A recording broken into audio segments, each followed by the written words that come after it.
Hey, Pastor Steve Waldron. This is a great video I was watching. As parts of it I think I've watched 2 or 3 times, and it's from the Hoover Institution, which I really like. The Hoover Institution, Tom Sowell, Victor David Hanson, and those guys there. And it's mathematical challenges to Darwin's theory of evolution. And I'll read you a little bit of the blurb down below, what it says here. It says, based on new evidence and knowledge that functioning proteins are extremely rare, should Darwin's theory of evolution be dismissed, dissected, developed, or replaced with a theory of intelligent design? Has Darwinism really failed? Peter Robinson discusses it with David Berlinski, who I really like. Even though he's an agnostic, he's phenomenal on evolution.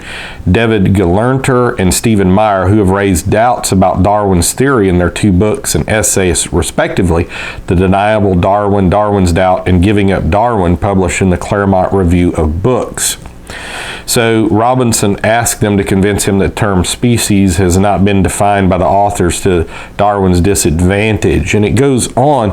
Gerlenter's big thing, he talks about why he had such a struggle of giving up evolution. Gelenter replies to this and explains, as he expressed in his essay, that he sees Darwin's theory as beautiful, which made it difficult for him to give it up. Beauty is often a telltale sign of truth.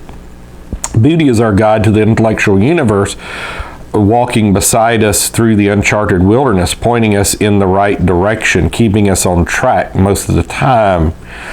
And Gerlenter notes there's no reason to doubt that Darwin successfully explained the small adjustments by which an organism adapts to local circumstances, changes to fur density or wing style or beak shape. Yet there are many reasons to doubt whether Darwin can answer the hard questions and explain the big picture, not the fine-tuning of existing species, but the emergence of new ones. And that has been my point all along. And when I first started, 20, 30 years ago, talking about that specific subject, usually the evolutionist had no answer. Now on the YouTube channel, besides the screaming and the hollering and how stupid and horrible and fat I am and deserve to die, besides all those things, they'll say, well, what mechanism stops the small changes from becoming big changes? Well, the onus is on them to prove that it happens. And if science is observable and repeatable, well, you go back into the fossil record and you see that the same things that existed in the fossil record exist today. And there's no transmutation of the species, nor are there any links in that chain. Few disputed links, but the whole fossil record should be links, obviously, going from one to the other. That's the reason Stephen Jay Gould and others started coming up with the punctuated equilibrium, that evolution happened in great leaps.